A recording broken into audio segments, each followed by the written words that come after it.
우리의 잘못은 무엇일까요? 우리가 피리를 불어야 하는 사람인데 피리를 불지 않았다는 것에 있지 않을까? 우리는 주님의 복음에 피리를 불어야 합니다. 우리는 주님의 복음에 눈물을 흘려야 합니다. 비록 사람들이 감동하지 않고 함께 춤추지 않고 함께 울지 않더라도 우리는 그 피리를 불어야 된다는 거죠.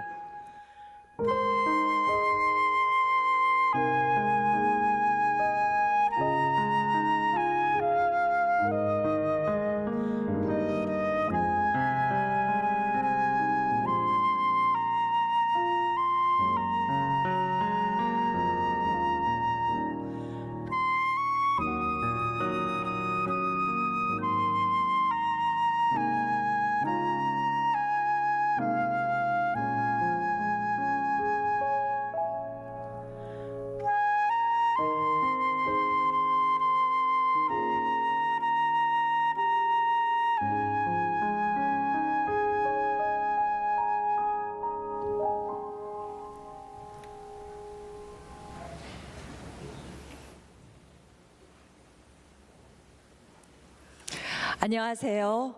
오늘 귀한 주일 예배에 오신 여러분 모두를 주님의 이름으로 축복합니다. 환영합니다. 아멘.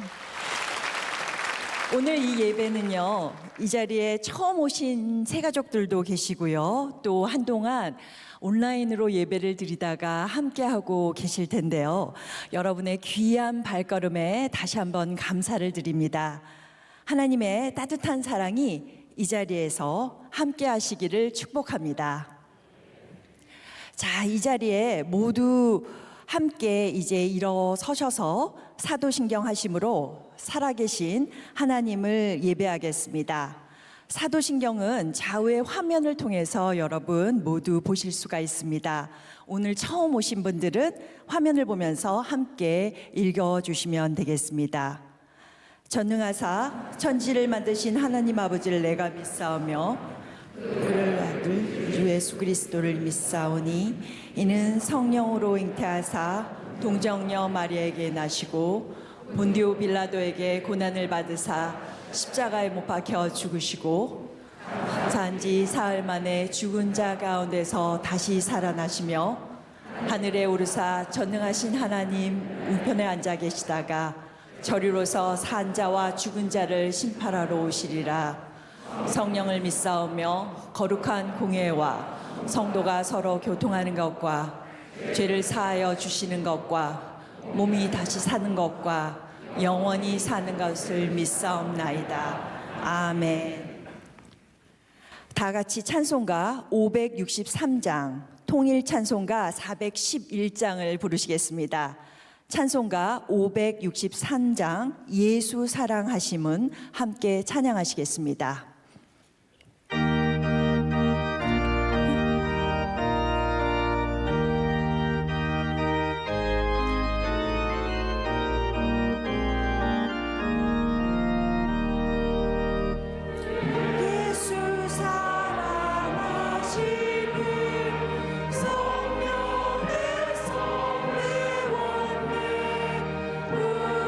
우리들은 약하나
모두 이제 자리에 앉으시겠습니다.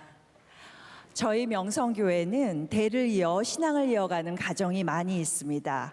할아버지와 손자, 사위와 장모님이 함께 예배를 드리면서 하나님이 주신 사명을 이어가는 아름다운 가정이 그리고 아름다운 전통을 쌓아가고 있는데요. 오늘 기도를 해 주실 두 분은 아버지와 딸이십니다. 권중명 집사님과 권희민 양이 함께 기도 인도해 주시겠습니다. 하나님 아버지, 130여 년 전에 이 땅에 선교사님을 보내주시어 복음을 듣게 하시고 자유민주주의를 허락해 주셔서 감사드립니다. 우리 모두 교회에서 하나님을 사랑하며 영과 진리로 예배드릴 수 있도록 도와주옵소서. 주님, 한 주간 세상에 나아가 살아가며 하나님의 뜻보다 내 뜻대로 지냈던 시간이 많았습니다. 연약한 우리를 용서하여 주시고 다시 일어나 하나님의 마음과 생각을 따라 나아가는 우리가 될 수 있도록 도와주옵소서. 하나님, 은혜 가운데 2023년을 맞이하게 하심에 감사드립니다. 올해 은혜의 때가 이르게 하여 주옵소서. 주변 이웃들에게도 감사와 사랑을 전하며 그리스도의 향기를 전할 수 있도록 도와주옵소서.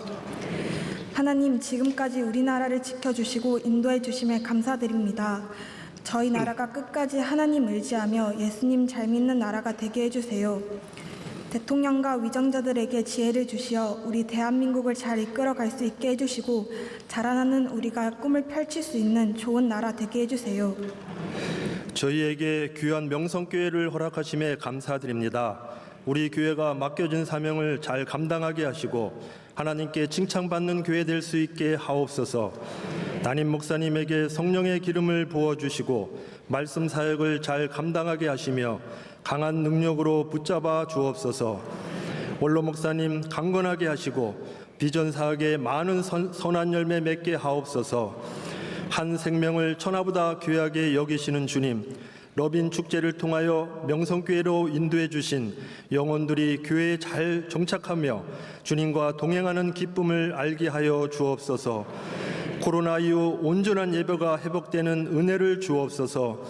해외 및 국내 선교주에 큰 은혜 주시어 복음으로 회복되게 하옵시고 선교사님들의 건강과 선교주의 열매가 잘 맺어지도록 도와주옵소서.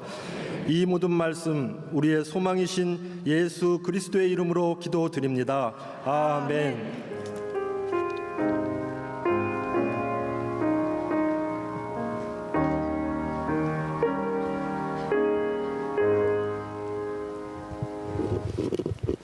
오늘 하나님께서 우리에게 주시는 말씀은 로마서 11장 33절에서 36절 말씀입니다. 오늘 성경 봉독을 해주실 부부는 믿음의 뿌리를 내리고 성장하는 새가족 부부입니다. 로마서 11장 33절에서 36절 말씀을 김종형, 최선아 집사님께서 봉독해 주시겠습니다. 깊도다 하나님의 지혜와 지식의 풍성함이여 그의 판단은 헤아리지 못할 것이며 그의 길은 찾지 못할 것이로다. 누가 주의 마음을 알았느냐? 누가 그의 모사가 되었느냐? 누가 주께 먼저 드려서 갚으심을 받겠느냐? 이는 만물이 주에게서 나오고 주로 말미암고 주에게로 돌아감이라. 그에게 영광이 세세히 있을지어다. 아멘. 이제 담임 목사님께서 나오셔서 교회 소식을 전해주시겠습니다. 안녕하세요. 네, 이렇게 인사드리는 게 처음인 것 같습니다. 늘 뭐 할렐루야 아니면 이랬는데 안녕하세요. 네, 새해 복 많이 받으시길 축복합니다. 새해 맞아서 두 번째 주일입니다. 아마 여러분께서 지난주에 나오시고 이번 주도 나오셨으면 올해 여러분은 개근하고 계시는 겁니다. 오늘 끝까지, 올해 끝까지 개근하시고 예배를 잘 지켜주시기를 부탁을 드리겠습니다. 우리 러빙 축제 가운데 있습니다. 오늘 새로 오신 분들이 많이 계십니다. 여러분께서는 우리 교회가 우리들은 편하고 우리들은 익숙하지만 누군가에게는 여전히 어색하고 불편한 것을 기억하시면서 새로 오신 분들, 또 잘 모르시는 분들 여러분께서 친절하게 대해주시고 또 따뜻하게 맞아주시기를 부탁을 드리겠습니다. 우리 러빙 축제를 위해서 수고하시는 모든 준비위원들께 감사를 드리고요. 우리 계속해서 진행되는 러빙 부스와 러빙 테이블을 잘 이용해 주시기를 부탁을 드리겠습니다. 계속해서 교회에서 임명이 있습니다. 여러분께서는 확인해 주시고 또 임명 받으신 분들은 부르신 곳에서 또 하나님을 잘 섬겨 주시기를 부탁을 드리겠습니다. 여선교회 총회가 이번 화요일에 있습니다. 그리고 교회에서 나눠드린 기도 카드와 또 성경 읽기 카드, 새벽 예배 출석 카드는 여러분께서 잘 간직하시고, 기도 카드는 내주실 분들은 내주셔서 함께 기도할 수 있도록 도와주시고, 여러분 올해 계속해서 많이 주님과 가까워지시는 한 해가 되시기를 축복합니다. 그 외의 소식들을 함께 살펴주시면 감사하겠습니다. 이제 다시 박정수 교수님 나오셔서 계속해서 순서를 이어가시겠습니다. 네, 이제 특순 시간입니다. 클라리넷, 바순, 호른, 비올라, 첼로, 피아노로 구성된 관현악 팀의 실내악 6중주로 여러분께 특순을 올려드릴 텐데요. 특순 시간 동안 여러분 은혜 받으시기 바랍니다.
네, 따뜻하고 아름다운 찬양이 모든 분들께 기쁨의 시간이 되셨을 것이라고 믿습니다. 이제 기도 열심히 하는 찬양대가 찬양으로 하나님께 영광 올려드리겠습니다.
이제 말씀으로 은혜 받는 시간입니다. 이제 담임 목사님께서 얕은 곳에서 누리는 기쁨이라는 제목으로 말씀 전해 주실 때 여러분 모두에게 감동과 은혜의 시간이 되실 걸로 믿습니다.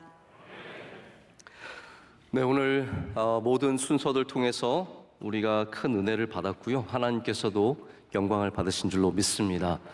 오늘 우리가 드리는 러빙 축제의 예배, 많은 분들이 새로 오셔서 처음 또 교회에 오셔서 예배를 드리고 계시기 때문에 평소와는 조금 다르게 예배를 드리고 있습니다. 제 마음 같아서는 매주 이런 예배를 드리면 얼마나 좋을까라는 생각이 있습니다. 참 감사드리고요. 모든 준비하신 분들께도 다시 한번 감사를 드립니다. 여러분, 우리는 얼마나 훌륭해야 또 스스로 떳떳해야 남들 앞에 기죽지 않고 살아갈 수 있을까요? 여러분, 기죽지 않는 삶 참 괜찮아 보이지 않습니까? 남들 앞에 설 때 떳떳하게 서는 것, 기죽지 않는 것 참 좋아 보입니다. 근데 저는 어렸을 때 참 기죽어 살았던 적이 많았던 것 같습니다. 늘 저희 가정이 개척교회 하시는 부모님이셨기 때문에 뭔가 기죽었었고, 또 나중에 좀 괜찮아졌지만 대학교 가서는 제가 어떤 지역에서 공부를 했냐면 세계의 가장 명문대가 모여있는 곳에서 공부를 했습니다. 제가 다닌 데는 명문대는 아니었거든요. 뭐 주변에 이제 친구들 만나면 너 어디 다녀? 그러면 하버드? 어디 다녀? MIT? 이런 곳에서 다니다 보니까 늘 친구들을 만나도 뭔가 약간 기가 죽게 되고, 또 유학생들 가운데 잘 사는 사람들, 권력 있는 사람들, 화려하게 입고 좋은 차 몰고 다니는 친구들 앞에서 뭔가 좀 기가 죽게 된 것 같습니다. 고등학교 때 이제 저희 부모님이 다른 교회 목사님들과 좀 이렇게 교제를 하시면서 가족들 모임이 있었습니다. 그래서 1년에 몇 번씩 가족들이 모이는 거예요. 여러 목사님들 가족이. 저희 가보면 거기에는 이제 우리 소위 말하는 잘 사는 동네 교회 목사님들이 계셨어요. 동부 이촌동에 사시는 목사님, 강남에 사는 목사님. 그 자제들이 이렇게 오면은 너무 제가 봐도 멋있는 거예요. 그리고 저희들을 보면 저희들은 메뚜기 같은 거예요. 정말 형편없고 부족하고, 너무 그 앞에 가서도 우리가 뭔가 좀 부족하다는 것을 많이 느꼈던 것 같습니다. 여러분, 이게 참 마음이 어려워지는 부분이죠. 지점입니다. 내가 생각해도 내가 참 많이 부족하고, 그리고 어울리지 않고, 그리고 그 앞에서 기가 죽는다는 거죠. 근데 여러분, 사람의 마음이라는 것은 그 마음만 중요한 게 아니라 그 마음이 무엇을 만들어내느냐가 참 중요한 것 같아요. 예를 들어서 기쁨의 마음이 만들어내는 것이 있다면 흥분의 마음이 만들어내는 것이 있습니다. 우리 기독교는, 우리 예수님 믿는 사람은 기쁨의 마음을 가져야 합니다. 기쁨의 마음을 가지면 소망을 갖게 되고 힘을 얻게 되기 때문이죠. 그냥 흥분한다는 것이 다 좋은 것은 아닙니다. 그래서 이렇게 기죽게 되면, 사람 앞에 기죽게 되면 우울해지고 슬퍼지고 또 스스로 많이 자존감이 떨어지게 됩니다. 그러나 반대로 우리가 만약에 하나님 앞에서 나의 부족함을 알게 되면 우리는 하나님을 깊이 만날 수 있는 은혜를 누리게 됩니다. 여러분, 그래서 사람들 앞에 기죽지 마십시오. 사람들 앞에 기죽을 필요 없습니다. 뭐 누구를 만나든지 어떤 사람을 만나든지 겸손한 것은 좋지만 기죽을 필요 없습니다. 그러나 반대로 우리 하나님 앞에서는 나의 부족함을 깨달아야 합니다. 하나님 앞에서는 내가 낮아질 뿐만 아니라 참 부족하다는 것을 알 때 거기가 그 마음이 무엇을 만들어내냐 하면 은혜를 주시는 하나님을 만나는 기쁨을 만들어낸다는 것이죠. 여러분, 혹시 근자감이라는 단어를 아십니까? 근자감. 우리 젊은 분들은 아실 텐데요. 근자감은 근거 없는 자신감을 말합니다. 우리 사람들 중에 근거 없는 자신감 갖고 계신 분들이 종종 있어요. 사실은 굉장히 얕은데 뭔가 가진 것도 별로 없고 아는 것도 많지 않아요. 얕아요. 그런데 자신감만 충만해서 뭘 많이 아는 것처럼, 뭘 많이 가진 것처럼 이렇게 내세우는 사람들이 바로 근자감을 갖고 있는 사람이죠. 얕은 것은 결코 좋은 것은 아닙니다. 지식이 얕고 성실함이 얕고 충성심이 얕은 것은 결코 좋은 것이 아니죠. 얕은 것은 다 그 안이 보입니다. 여러분, 얕은 물가에 가면 그 안이 보이잖아요. 밑에 돌도 보이고 지나다니는 고기들도 보이고 수초도 보이고, 사람도 마찬가지입니다. 얕은 사람은 그 속이 다 보입니다. 별거 없는데, 갖고 있는 것도 없는데 막 대단하다고 하지만 별로 없는 것이 다 보입니다. 그러나 우리가 하나님 앞에서 제가 얕습니다, 제가 가진 것이 없습니다, 제가 아는 것도 없습니다 라고 고백을 한다면 우리는 그 얕은 곳에서 깊으신 하나님을 발견하게 됩니다. 나의 얕음 속에서 깊고 풍요로우신 하나님을 만나게 된다는 것이죠. 그래서 얕다라는 것을 인정하는 것, 내가 하나님 앞에 많이 부족하다는 것을 인정하는 것은 은혜로 나아가는 첫 발걸음입니다. 오늘 여러분에게 이 발걸음이 있으시길 축복합니다.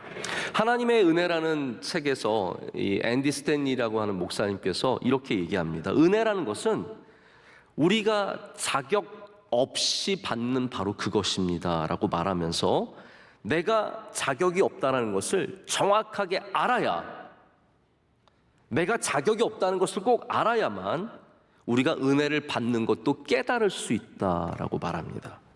공로 없이 하는 것, 한 것 없이 받는 것, 자격 없이 받는 것이 은혜입니다라고 말합니다. 그래서 오직 은혜는 자격 없음을 깨닫는 사람만이 경험한다라고 얘기합니다. 여러분, 은혜를 받으셨습니까? 그러면 아마 여러분 마음속에 내가 자격이 없다는 것을 하나님께 고백하는 마음이 있었을 것입니다.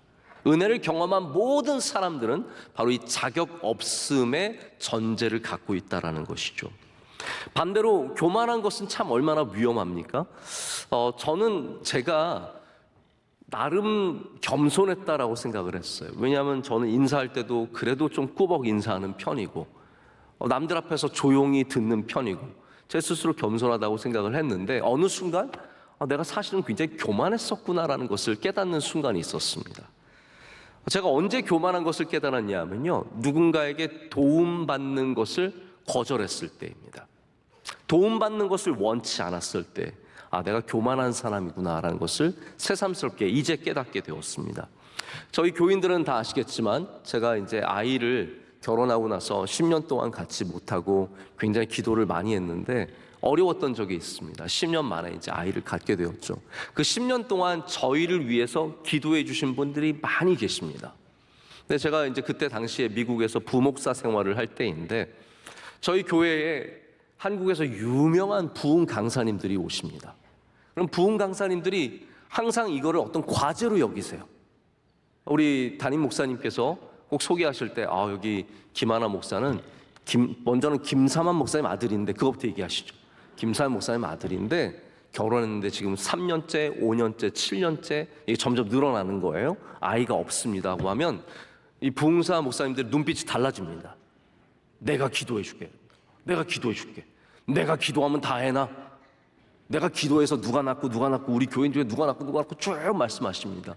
그러면은 저는 그 말씀을 듣고 있다가 나 기도받기 싫다 그런 마음이 생겨요. 저분이 자기가 기도해서 애 낳았다라는 그게 왠지 저의 믿음에는 이게 맞지 않는 거예요. 교만한 거죠, 제가. 그래서 그냥 때로는 시큰둥 받기도 하고요. 받으면서 하나님, 제가 이 목사님 통해서는 안 낳게 해주세요.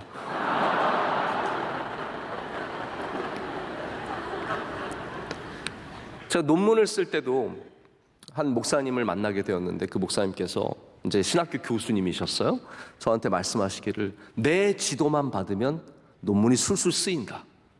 그럼 제 분야도 아닌데 뭐 자기 지도를 받으라는 거예요. 그래서 어느 목사가 누가 내 지도를 받고 논문을 썼다고 말씀을 하셔서 제가 알겠습니다라고 인사는 했지만 연락을 절대로 안 드렸습니다. 왜 그렇습니까? 나중에 다니시면서 김하나 목사 박사 그거 멍청한 애를 내가 가르쳐줘가지고 겨우겨우 받게 했다 이런 말씀하고 다니실까 봐 싫었던 거예요. 지금 생각해보면 다 제가 교만해서 그랬던 겁니다. 도움을 받고 제가 부족하고 제가 연약한 존재임을 인정했어야 되는데 나는 똑똑하고 나는 알고 있고 나는 너만큼 할 수 있고 나는 애 낳을 수 있고 나는 내 인생을 살아갈 수 있다라고 생각했던 것이죠. 우리가 낮아질수록 우리가 스스로를 부인할수록 우리는 더욱더 하나님의 긍휼과 은혜가 필요한 사람을 내 안에서 발견하게 됩니다. 자, 이 부분을 제가 좀 짧게 말씀드리지만 여러분이 꼭 아시고 넘어갔으면 좋겠어요. 내가 부족하다라고 할 때 내 안에 형성되는 인격이 있습니다. 그것이 무엇입니까? 하나님의 은혜가 필요한 인격이 형성이 됩니다. 나는 부족합니다. 그 안에 교만한 인격이 형성될 수가 없습니다. 내가 부족합니다. 하나님 은혜 없이는 살아갈 수 없습니다 라고 말하는 순간 우리 안에 하나님의 은혜를 흠뻑 받을 수 있는 인격이 형성이 되는 겁니다. 그런데 내가 잘났어요. 내가 훌륭해요. 내가 귀해요. 내가 남들보다 훨씬 잘해요. 나는 열심히 해요. 나는 똑똑해요. 그러면 그 안에 은혜가 필요한 인격이 형성이 되는 게 아니라 박수를 받아야 하는 인격이 형성이 됩니다. 그럼 어떻게 되겠습니까? 남들이 박수 쳐주지 않을 때 화가 나는 거예요. 남들이 인정해주지 않을 때 열받는 겁니다. 그래서 교만한 사람들이 왜 그렇게 화를 많이 내고 역정을 많이 내냐 하면요, 그 교만이 형성한 인격은 박수를 받아야 하는 인격이기 때문입니다. 우리 인간은 영광을 받는 존재가 아니라 은혜를 받아야 하는 존재입니다. 그래서 여러분들이 이 안에 부족한 마음을 가지시면, 내가 얕은 존재임을 고백하면 하나님의 깊으심을 만날 수 있는 인격이, 영성이 이 안에서 형성이 된다는 것이죠. 오늘 말씀은 바로 그러한 하나님의 깊으심을 경험한 바울이라고 하는 사람이 로마서에서 쓰고 있는 하나님의 지혜와 지식의 풍요로움과 하나님의 주권에 대한 말씀입니다. 여러분, 언제 우리가 하나님의 깊으심을 고백하게 될까요? 왜 바울이 이 지점에서 로마서의 11장 마지막 부분에서 하나님의 지식과 지혜의 풍요로움과 깊으심을 찬양하게 되었을까요? 우리도 교회 다니시는 분들이 하나님을 찬양하게 되는 지점들이 있습니다. 언제 하나님을 찬양하냐면요, 하나님의 위대하심을 경험할 때, 하나님의 크심을 깨달을 때, 하나님의 아름다우심과 하나님의 선하심과 하나님의 사랑을 깨닫는 그 순간에 우리가 고백을 하게 됩니다. 바울도 마찬가지예요. 저희 예전에 어렸을 때는 우리 명성교회도 야유예배를 잘 갔습니다. 야유예배 5월달 되면 꼭 모든 교회가 밖에 나가서 한강변에 가서 예배를 드린다든지 버스를 대절해서 어디에 가서 예배를 하곤 했어요. 지금은 불가능한 일이죠. 그냥 여기가 밖이라고 생각해 주세요. 그렇지 않는 이상 우리는 야유예배를 함께 드릴 수가 없습니다. 자, 야유예배를 가게 되면 어른 예배도 마찬가지고 어린이 예배도 마찬가지예요. 정해진 찬송가가 있습니다. 찬송가는 이거 항상 불러야 돼요. 이게 뭐냐면 79장이에요. 79장 찬송가 여러분 다 아시는 찬송가예요.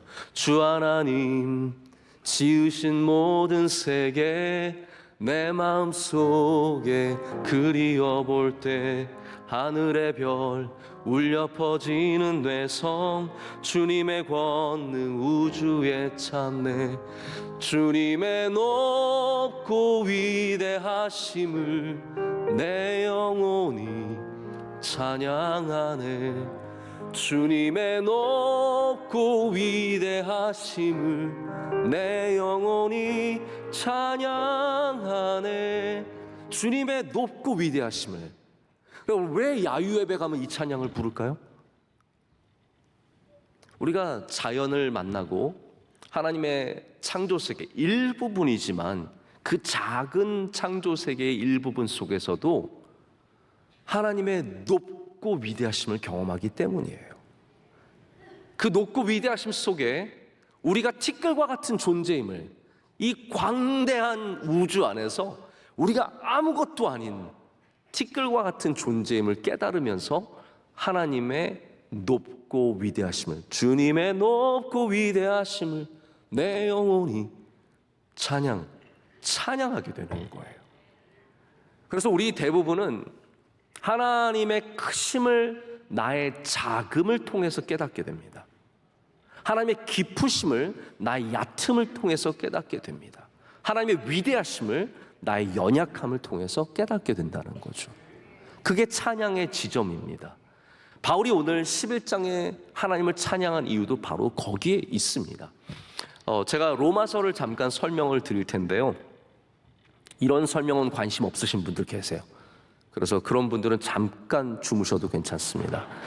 로마서는 우리 꼭 한번 배우고 넘어가실 필요가 있는 성경입니다. 근데 기본적인 이런 틀을 갖고 있어요. 앞에서 1장부터 8장까지는 믿음으로 구원에 이르는 이신칭의라고 하는 justification이라고 하는 바로 우리를 구원하시는 하나님의 역사에 대한 부분입니다. 그래서 우리가 어떤 공로로 내가 잘해서 내가 착해서 내가 헌금을 많이 해서 내가 예배를 잘 드려서 구원받는 게 아니라 우리의 믿음으로 예수님을 믿는 그 믿음 하나만으로 구원받는 것을 말해주고 있습니다. 그리고 12장부터 16장까지는 우리가 sanctification이라고 하는 바로 성화의 삶. 자, 우리가 믿었으면 그게 끝이 아니라는 거예요. 어떤 분들은 기독교가 그냥 믿고 천국 가는 걸로 생각하시는데 그렇지 않습니다. 기독교는 이게 중요해요. 믿으면 거룩해져야 합니다. 이걸 sanctification이라고 하죠. 그래서 거룩한 삶을 살아가는 그 방식들에 대해서 12장부터 16장까지가 다루고 있습니다. 그런데 여기 9장부터 11장도 굉장히 중요한 부분이에요. 왜냐하면 바울이 지금까지 수고하며 애쓰며 선교를 다녔어요. 바울이 똑똑한 사람입니다. 굉장히 똑똑한 사람이고 열심히 썼던 모든 면에서 다 갖춘 사람이에요. 세상적으로 보면은 부족한 게 하나도 없는 사람입니다. 근데 바울이 계속해서 유대인들을 선교를 해요. 그래서 선교를 가면 유대인 회당에서 말씀을 전하고 유대인들을 만납니다. 근데 유대인들이 너무 힘들게 하는 거예요. 복음을 받아들이지 않아요. 그래서 바울을 향해 돌을 던지기도 하고 모함에서 쫓아내기도 하고 바울을 계속해서 고소하기도 하는 이 수많은 일들을 누가 하냐면 유대인들이 하는 거예요.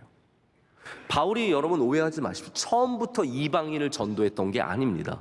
하도 유대인들이 복음을 받아들이지 않으니까 바울이 그 다음부터는 이방인들에게 복음을 전하기 시작한 거예요. 그 부분을 하나님께 바울이 얼마나 많이 기도했겠습니까? 왜 하나님의 백성인 이스라엘은 바울이 이스라엘 사람들을 사랑한 거거든요. 예전에 예수님 믿는 사람들 다 죽이러 다닌 이유가 뭐예요? 이스라엘을 사랑했기 때문이거든요. 이스라엘이 구원받는 걸 제일 원했던 사람이 바울입니다. 근데 바울은 하나님의 섭리를 이해 못했어요. 그러다가 바울이 깨닫게 된 거예요. 하나님께서 유대인들이 복음을 거부함으로써 이 복음의 흐름이 이방인으로 흘러갈 수 있도록 길을 열어주셨다는 거죠. 그래서 오히려 이스라엘의 불순종으로 말미암아 이방인들이 구원을 얻게 되었고, 그리고 하나님께서 이스라엘 또한 구원하실 것을 알게 되는 것이 9장부터 11장까지의 내용이에요.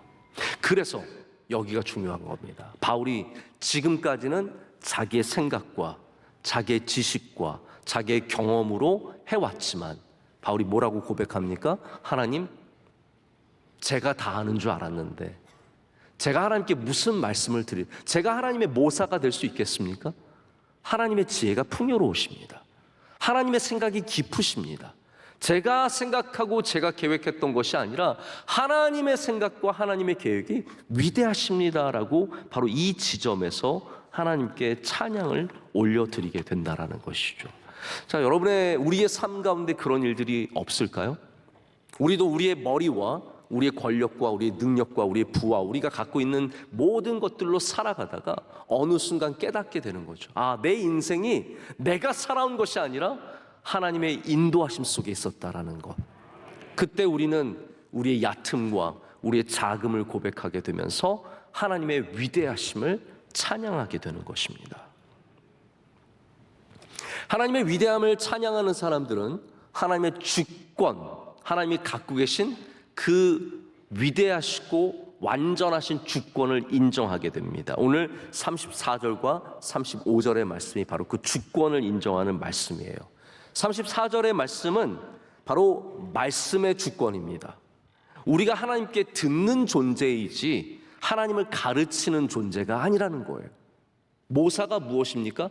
작전을 꾸미는 사람이에요. 우리가 하나님의 카운셀러가 될 수 없다라는 거죠. 하나님이 우리에게 말씀하시는 것을 들어야지 얕은 내가, 많이 알지도 못하는 내가 어떻게 감히 하나님을 가르치겠느냐라는 것이죠. 이 바울이 깨달은 거예요. 두 번째는 35절은 우리가 하나님께 드려서 받는 존재가 아니라 하나님으로부터 모든 것을 받아야 하는 존재임을 깨닫게 되는 겁니다. 여러분, 이 부분을 꼭 신앙 가운데 아셨으면 좋겠는데요. 어떤 분들은 우리가 하나님께 뭘 드려야 복을 받는 줄 알아요. 근데 여러분, 그거는 우리 전통 종교들, 샤머니즘이 그렇게 하는 겁니다. 막 가서 빌면 소원이 이루어지고, 가서 원하고 드리면 좋은 것을 받고. 근데 여러분, 기독교는 절대로 그런 종교가 아닙니다. 우리가 하나님께 드려서 받는 것이 아니라 우리가 연약하기 때문에 하나님께서 주시는 거예요. 여러분이 헌금을 많이 드리면 복을 받는 게 아니에요. 드리셔도 돼요. 안 드리셔도 돼요. 우리가 많이 드려서 받는 게 아닙니다. 내가 하나님께 내 삶을 헌신하면 하나님께서 좋은 것을 주시느냐? 그게 아닙니다. 나의 연약함을 하나님 앞에 내놔야 하나님께서 주신다라는 거예요. 여러분께서 드려서 하나님께 받았다는 거, 그거 사실 간증으로 그런 간증 참 많이 하거든요. 하나님, 제가 뭐 이거 드렸는데 하나님께서 좋은 것을 주셨어요. 물론 그럴 수 있어요. 우리가 하나님의 모든 뜻을 다 알 수는 없죠. 그러나 분명한 것은, 성경이 말하는 것은 이겁니다. 하나님께 드려서 받은 사람은 없다라는 거예요. 오직 연약한 자에게, 부족한 자에게 사랑으로 베풀어 주신다라는 겁니다. 하나님께 드려서 받은 것이 있다면, 제가 예전에 설교를 한번 한 적이 있는데, 하나님의 페이버를 받을 수 있어요. 그것도 은혜라고 표현을 하는데 그건 다른 종류의 은혜입니다. 하나님이 기억해 주시는 거예요. 그거를 좋게 여겨주시는 거예요. 그러나 근본적으로 은혜는 우리가 드려서 받는 것은 아니라는 거죠. 제가 아까도 미국 있었던 얘기를 드렸는데, 미국 있었을 때 제가 차를 한 대 갖기를 원했어요. 어떤 차였냐면 당시 제가 섬기던 교회 담임 목사님이 모시던 차였어요. 근데 제가 보니까 그 차가 너무 멋져 보이는 거예요. 색깔도 이 녹색, 짙은 녹색이었는데 너무 우아하고, 야, 나는 언제 저런 차를 한번 몰아볼 수 있을까? 막 그런 생각을 하고 있는데, 몇 년 뒤에 목사님이 저를 부르시더니, 김 목사, 이 차 자네가 가지게. 그러시는 거예요. 네? 진짜로요? 목사님, 왜요?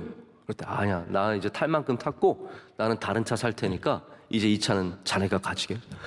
정말 너무 뛸 듯이 기뻐서 그 차를 몰고 막 밟는데 막 콱콱 나가고, 차가 너무 좋은 거예요. 너무 신나게 그 차를 타고 다니면서 교회를 왔다 갔다 했습니다. 그런데 그 다음부터 차가 고장이 나기 시작하는 거예요. 그래서 제가 지금도 목사님이 어떤 타이밍에 나에게 넘기셨는지를 곱씹어 보게 됩니다.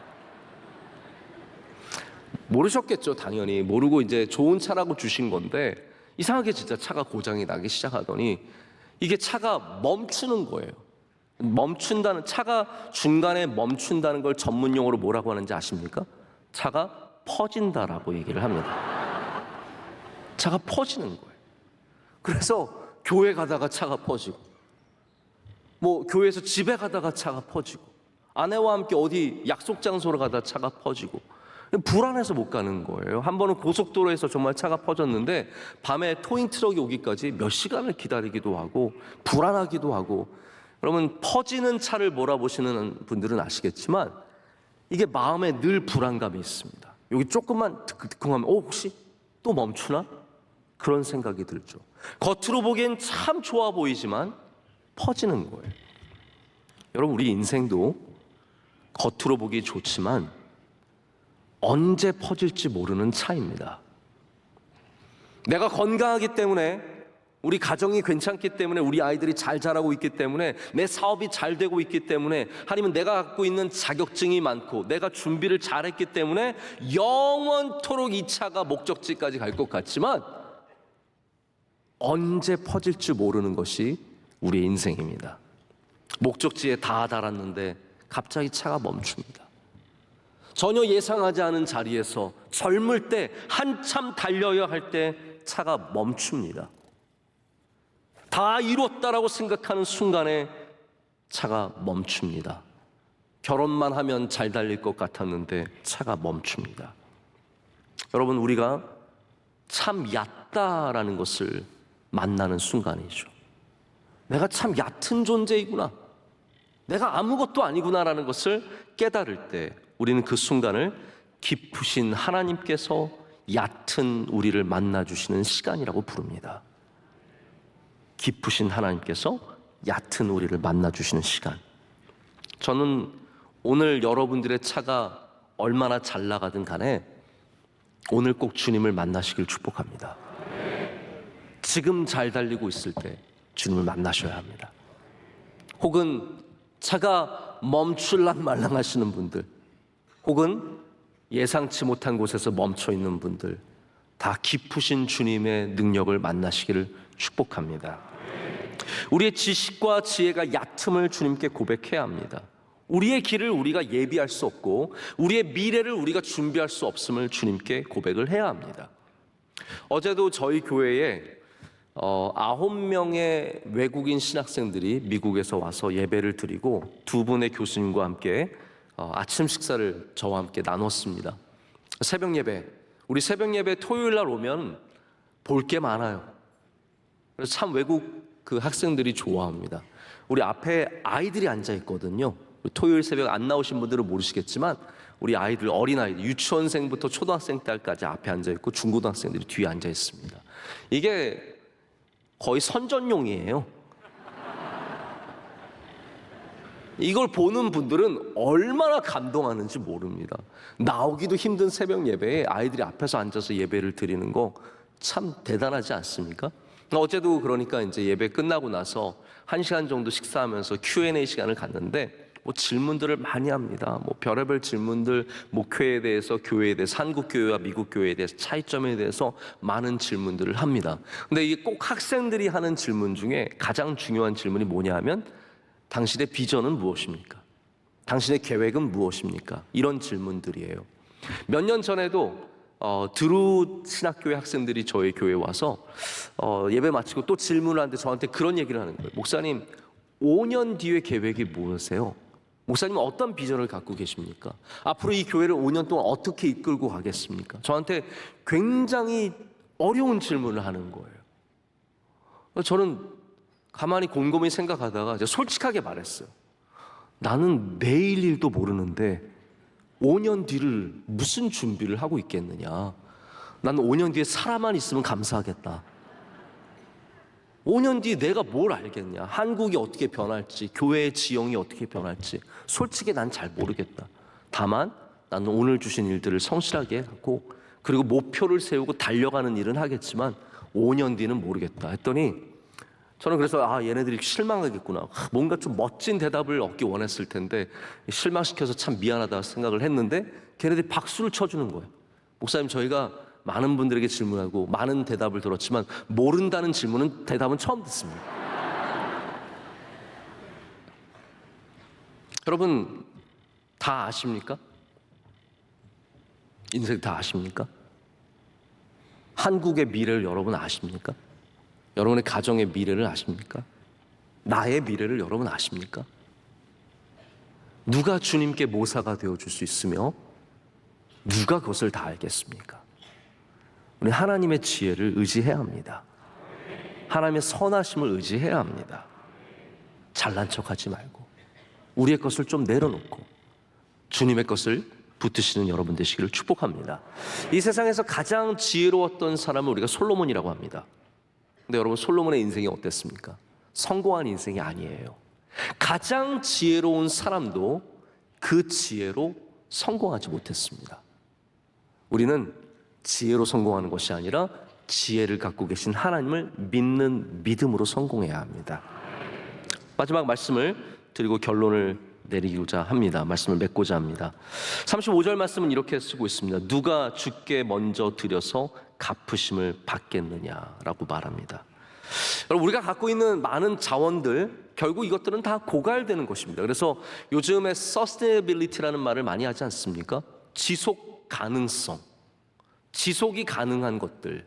왜냐하면 모든 자원들은 아무리 많이 갖고 있어도 결국 그것은 다 사라지기 때문이에요. 제가 아부다비라고 하는 UAE의 한 도시 가서 이렇게 보다 보니까 거기에 마스다 시티라는 곳을 가보게 되었습니다. 마스다 시티는 어떤 곳이냐면 석유로 만든 에너지가 아닌 전혀 다른 에너지를 통해서 도시를 운용을 하는 거예요. 이 큰 도시를 석유 한 방울 안 쓰고 모든 다른 에너지원으로 운용을 합니다. 근데 여러분, 여기의 상징성은 뭐냐면 이게 아부다비, 즉 중동에 석유를 생산하는 국가의 도시가 있다라는 거예요. 석유를 생산하는 도시가 뭐가 부족해서 다른 에너지로 도시를 굴립니까? 석유 많잖아요. 그런데 심지어는 이 UAE라는 국가가 석유가 나도 결국 우리의 미래는 석유에 있지 않다는 것을 알고 있는 거예요. 우리의 미래는 우리의 자원에 있지 않다라는 거죠. 그럼 우리가 그거를 좀 새겨들을 필요가 있습니다. 어떤 자원을 가졌던 우리의 미래가 그 자원 위에 있는 것은 아니라는 거죠. 우리의 풍요로움이 우리가 갖고 있는 그곳에서 시작되는 것이 아니라, 여러분, 우리 그리스도인들의 풍요로움은 하나님의 은혜에서 시작을 하는 것입니다. 여러분, 어떠한 자원을 갖고 계십니까? 지식의 자원, 권력과 부와 관계와 수많은 자원들이 있겠죠? 이 자원들이 절대로 영원한 것이 아닙니다. 젊음도 영원하지 않습니다. 힘도 영원하지 않습니다. 인기도 영원하지 않습니다. 우리의 자원이 예수 그리스도가 되어야 합니다.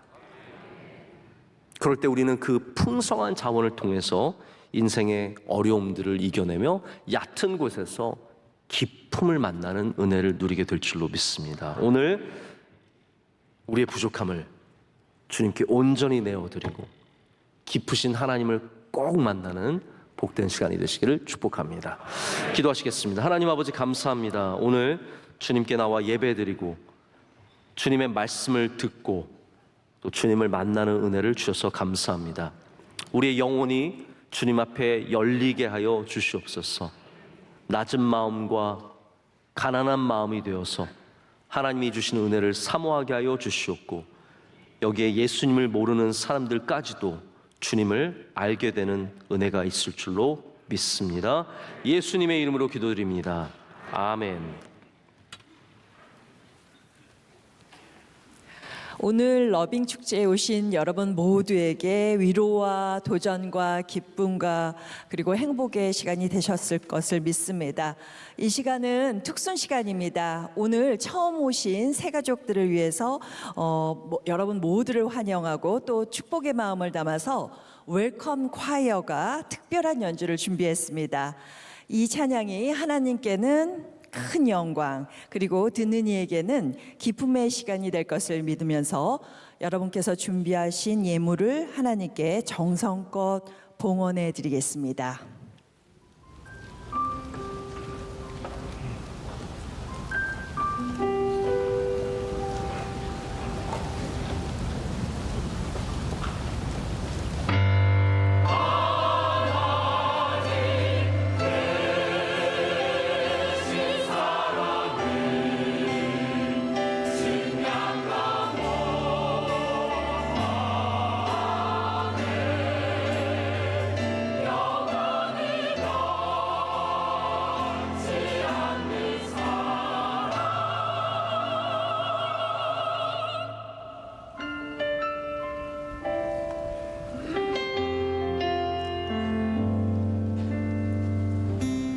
하늘보다 높으신 주 사랑, 바다보다 넓으신 주 사랑, 나를 향한 크고 높으신 사랑, 헛되고 헛된 그 모든 것 내게서 모두 건지셨네.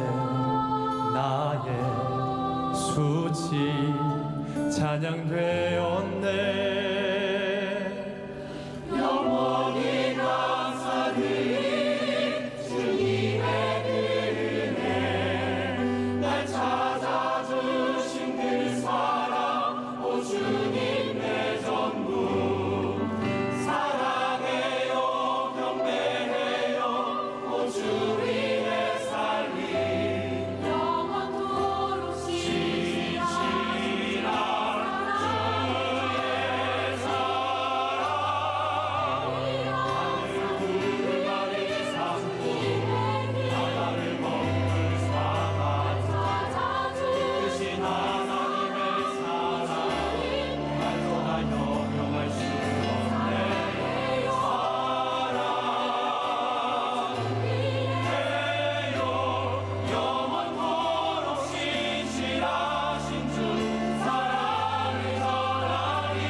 하나님이 우리를 사랑하는 방법이 무엇인지 궁금하시지 않습니까? 그분은 하나밖에 없는 아들을 이 세상에 보내셨고 우리들의 죄를 대신 지게 하셨습니다. 그리고 그 아들의 이름을 믿는 자는 누구든지 절대로 멸망하지 않고 영원한 생명을 얻게 하셨습니다. 그것이 바로 하나님의 방법입니다. 하나님께서 세상을 사랑하사 독생자를 주셨으니 믿는 자는 영생을 얻으리.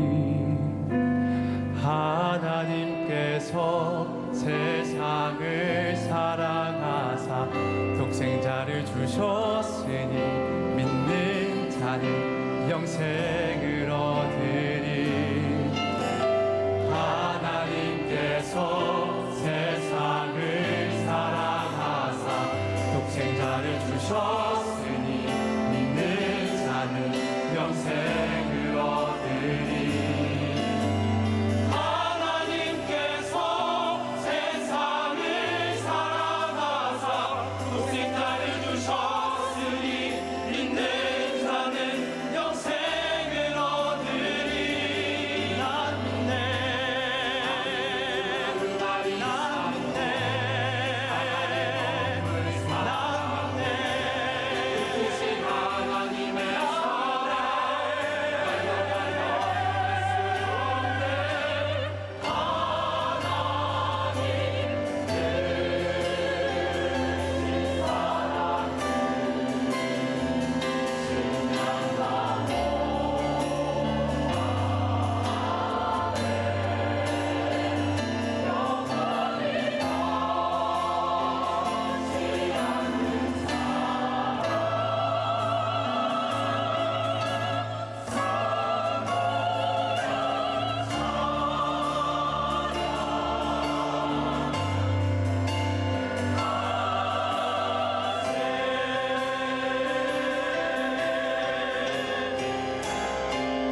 그도다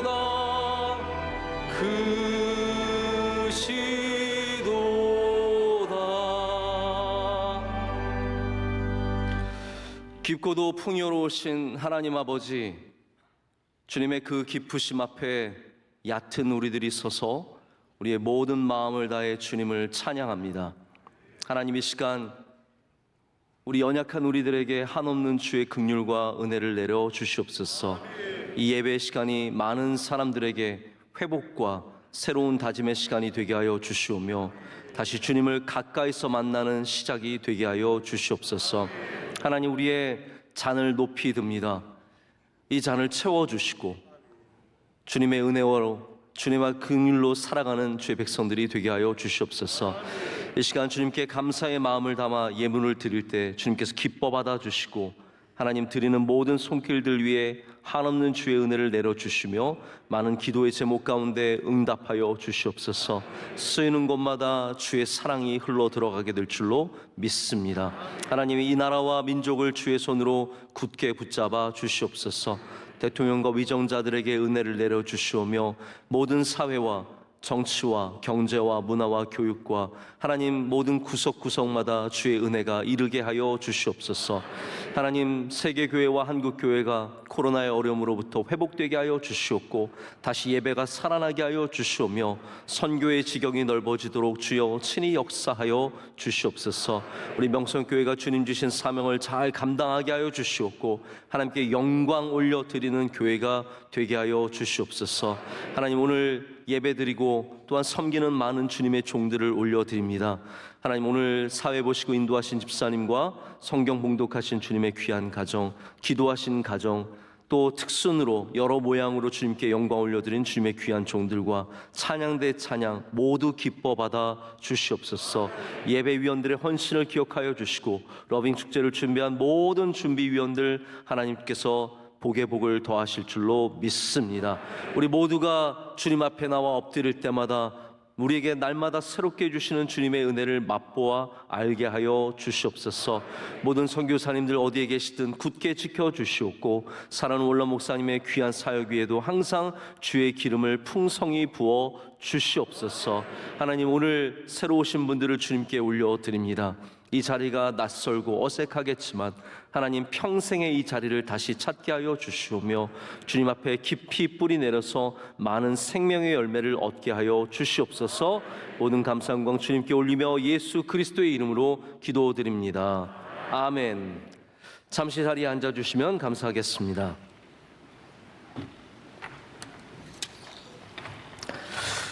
네, 이 시간은 새로 오신 분들, 등록하신 분들 축복하는 시간입니다. 오늘 등록하신 분들 성함을 우리 화면을 통해서 만나보겠습니다. 우리 예배에 참석하신 새 가족들을 진심으로 사랑하고 축복합니다. 오늘 3부에는 정말 많은 분들이 오셨습니다. 244명이 오셔서 등록해 주시고 우리 교회의 귀한 식구가 되어주신 것 참 감사합니다. 너무너무 잘하셨습니다. 우리 오신 분들 축복하기를 원하는데요. 제가 보니까 요즘에는 일어나시는 거 굉장히 힘들어하세요. 그래서 좀 더 쉽게 손을 들어서 표해 주시면 감사하겠습니다. 저 오늘 교회 처음 왔습니다. 네, 명성교회 처음 왔습니다. 감사합니다. 여러분 주위에서 확인해 주시고요. 네, 사랑으로 축복해 주시면 감사하겠습니다. 우리 사랑의 마음을 담아서 당신은 사랑받기 위해 축복하며 찬양하겠습니다. 이 소중한 영혼들로 인해서 천국에서는 잔치가 열리고 우리의 마음도 뛰고 감사합니다. 하나님이 영혼들을 주님의 손에 붙잡힌 삶이 되도록 주님께 간구합니다.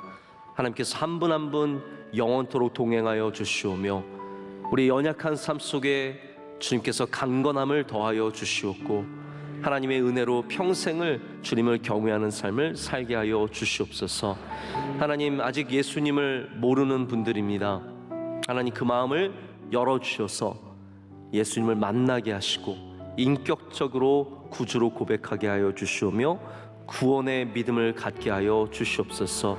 하나님, 한 번 오고 멈추는 길이 아니라 평생에 닦는 길이 되어서 이 길이 주님 만나는 그날까지 이어지게 하여 주시오며 이 길을 통해서 한없는 주의 축복을 이 삶 가운데 흘러 내려보내 주시옵소서. 하나님, 주님께서 가장 기뻐하실 줄로 믿습니다. 우리에게도 기쁨의 시간이 되게 하시고 감사의 시간이 되게 하여 주시옵소서. 모든 것 주님께 영광 올려며 예수 그리스도의 이름으로 기도드립니다. 아멘. 박수로 축복하겠습니다. 감사합니다.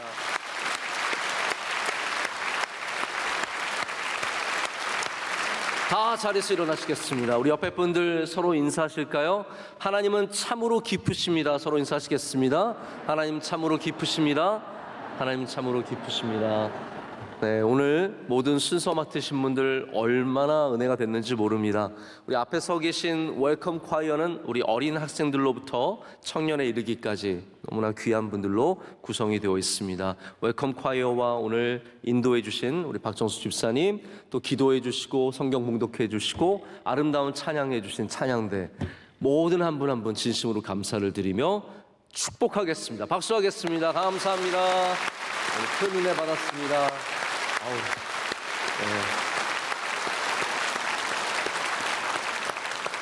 일주일 동안 주님 안에서 승리하시길 바라고요. 세상으로 나가실 때 담대하게 나가셔서 주를 믿는 믿음으로 주님과 함께 동행하신 여러분 되시기를 축복합니다.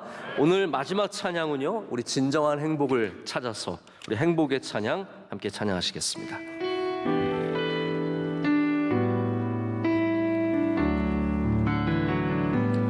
이것이 행복이라오.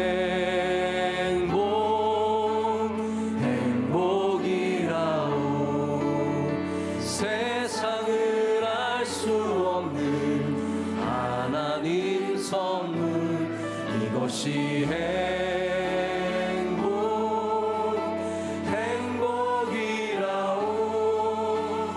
하나님의 자녀로 살아가는 것.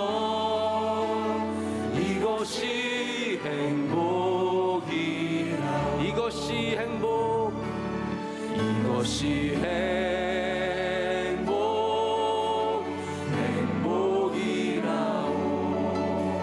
세상을 알 수 없는 하나님 선물. 이것이 행복이라오.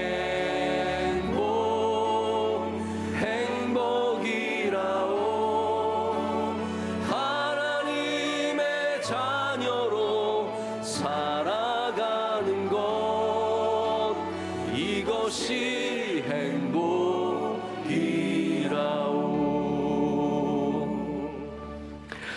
이제는 우리 주 예수 그리스도의 크신 은혜와 하나님 아버지의 영원하시고 변함없으신 그 크신 사랑과 성령님의 함께하시며 풍요롭게 우리에게 임재하시고 역사하심이 주의 말씀을 붙잡고 연약한 심령이지만 주의 은혜를 간절히 붙잡고 나아가는 모든 주의 사랑하는 백성들과 그 귀한 가정들과 섬기시는 모든 일들 가운데, 그들의 꿈들과 소망 가운데 이제로부터 영원토록 함께 하시기를 간절히 축원하옵나이다.